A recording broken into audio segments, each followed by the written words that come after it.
RLC parallel circuit के बारे में बताने जा रहा हूं दोस्तों। जो हमारे सर्किट में होते हैं, रजिस्टर होता है, इंडक्टर होता है और कैपेसिटर होता है।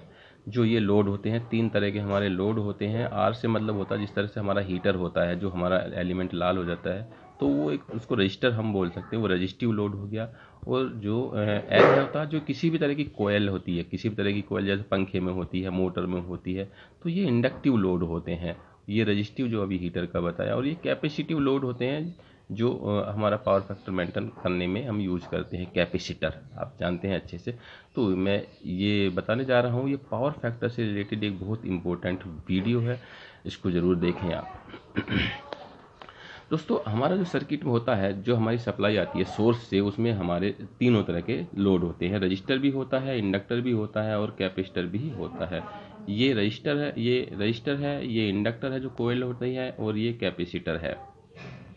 तो ये हमारा सोर्स है, ट्रांसफार्मर जो हमारी सप्लाई आती है। तो उसमें जो ये टोटल करंट है जो सभी तरह के लोड में हमारी जाती है, ये टोटल करंट होगी। और ये टोटल वोल्टेज VS है, उस VS सभी में यहाँ से ये जाएगी। इसमें भी VS ही होगी, वही वोल्टेज होगी, यहाँ भी वही वोल्टेज होगी, यहाँ भी वही वोल्टेज होगी, वो सेम वोल्टेज होगी और टोटल लोड। अब इनका अलग अलग लोड यहाँ ये डिवाइड इनकी कैपेसिटी के अनुसार ये डिवाइड हो जाएगा। IR होगा रजिस्टर का लोड, IL होगा इंडक्टर का लोड, और IC होगा कैपेसिटर का लोड। तो देखिए, हम जानते हैं कि जो हमारा प्योर रजिस्टिव होता है, तो उस कंडीशन में हमारी जो करंट होती है वो वोल्टेज के फेज में होती है। ये वोल्टेज ये सबका मैंने कॉमन दिखा दिया है, क्योंकि ये यहाँ पे सब में वही वोल्टेज है। तो ये सभी में के लिए मैंने दिखा दिया है। तो जो प्योर रजिस्टिव है हमारा, तो करंट जो है रजिस्टिव वाली वोल्टेज के ही फेज में है।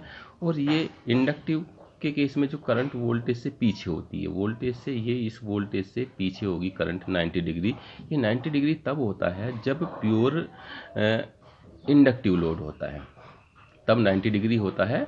और अगर इसमें कोई दूसरा लोड है तो ये जो है कम हो जाएगा।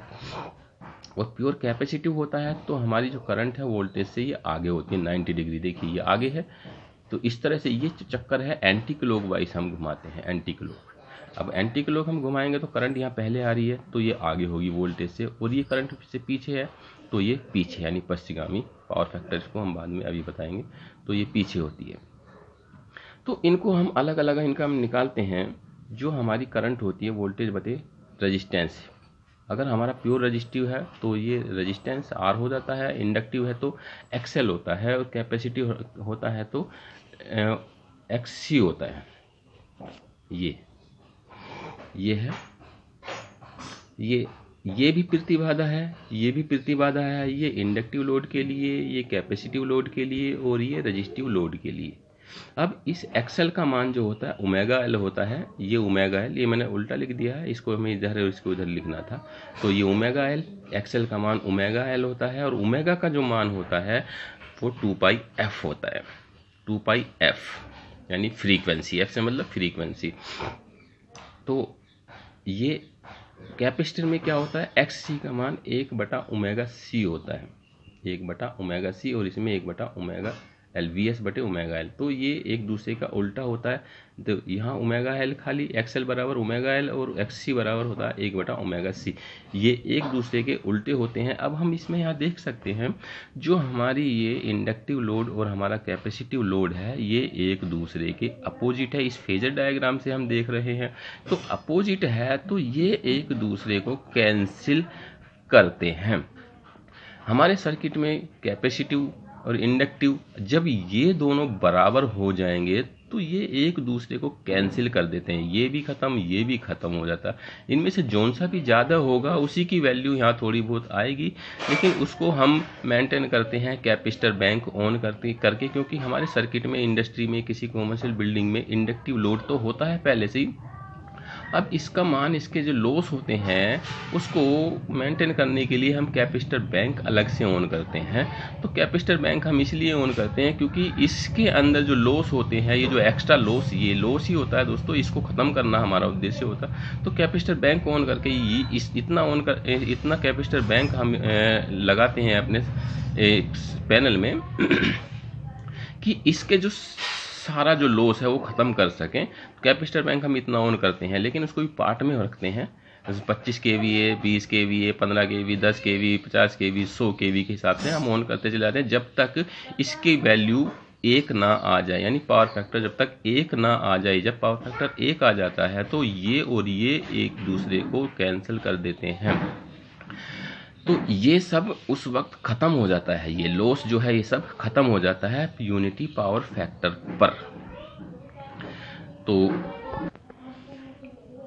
तो उस वक्त हम ये कह सकते हैं कि ये हमारे सर्किट से एक तरह से डिस्कनेक्ट हो चुके हैं। हम यहाँ पे इनको डिस्कनेक्ट दिखा सकते हैं, यहाँ पे ये लाइन यहाँ से काट सकते हैं, लेकिन क्योंकि ये दोनों एनर्जी स्टोर एलिमेंट हैं, ये भी एनर्जी स्टोर करता है, ये भी एनर्जी स्टोर करता है।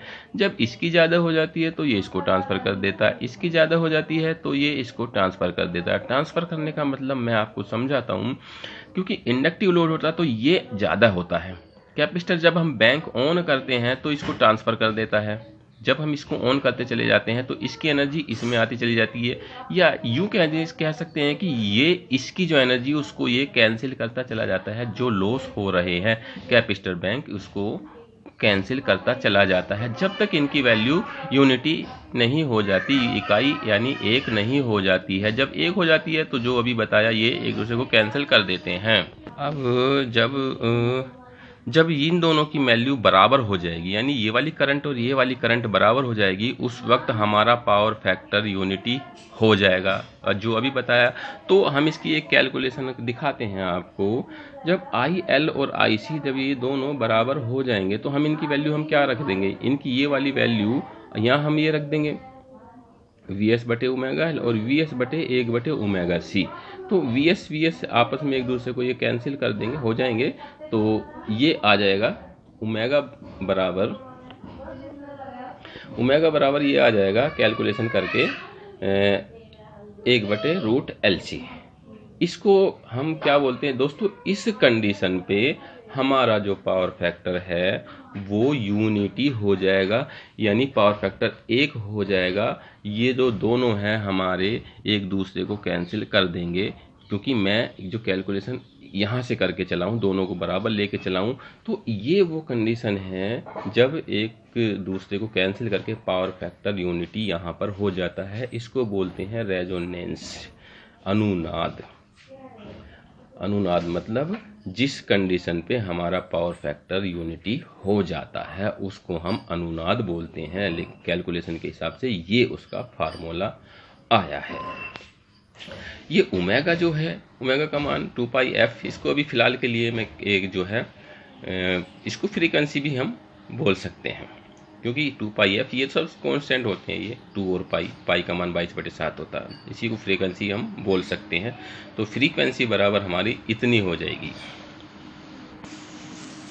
इस कंडीशन पे हमारा जो सर्किट होगा, ये दोस्तों ये आपको देखने में एक छोटा सा सर्किट लग रहा है, लेकिन हमारी जो इंडस्ट्री होती हैं उन सब में यही सब होते हैं। ये छोटा सा, ये बहुत बड़े बड़े होते हैं, बहुत सारे मोटर्स होते हैं, बहुत कैपेसिटर बैंक होते हैं, रेजिस्टेंस होते हैं, तो ये बहुत बड़े बड़े होते हैं। तो इसको एक छोटा सा सर्किट लेके ना समझें, आप इसको दिमाग में रखें कि हमारी बिल्डिंग में, हमारी पूरी इंडस्ट्री में ये सब लगे हुए हैं, तो इन सबको कैंसिल करते हैं ये कैपेसिटर इस लॉस को। तो इसको एक पूरी इंडस्ट्री का लोड मान के चले, ये छोटा सा मैंने दिखाया गया है। तो इस कंडीशन में जो हमारी ये कंडीशन आई है, इसमें हमारा जो लोड है वो प्योर रेजिस्टिव हो जाएगा, क्योंकि इन दोनों ने एक दूसरे को कैंसिल कर दिया है। अब हमारा प्योर रेजिस्टिव होगा, और प्योर रेजिस्टिव का मतलब है हमारा जो पावर फैक्टर है वो यूनिटी हो गया है। जब हमारा पावर फैक्टर यूनिटी हो जाता है उस कंडीशन में हमारे लॉस भी ख़त्म हो जाते हैं, और ये हमें मेंटेन करना बहुत आवश्यक होता है। इसके लिए भी मैंने एक वीडियो बनाई हुई है, पावर फैक्टर क्यों मेंटेन करते हैं, तो वो भी आप ज़रूर देख लें, डिस्क्रिप्शन में मैं लिंक दे दूँगा। तो यहाँ से दोस्तों मैं इसको थोड़ा सा इधर कर लेता हूँ। तो यहाँ से अब हम लैगिंग और लीडिंग पावर फैक्टर का हम देखेंगे।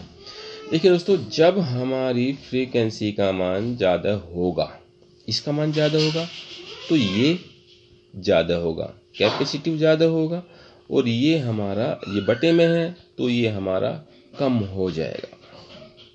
ध्यान से सुनिएगा दोस्तों, जब हमारा ओमेगा इस फ्रीक्वेंसी का मान कम होगा, ज़्यादा होगा, तो ज़्यादा होने का मतलब है ये बटे में है तो इसकी पूरी वैल्यू कम हो जाएगी और इसकी वैल्यू हमारी ज़्यादा हो जाएगी। ये कम, ये ज़्यादा, तो इसका क्या मतलब है, कैपेसिटिव ज़्यादा है तो पावर फैक्टर हमारा लीड होगा, अग्रगामी होगा, यानी आगे होगा, करंट वोल्टेज से आगे होगी।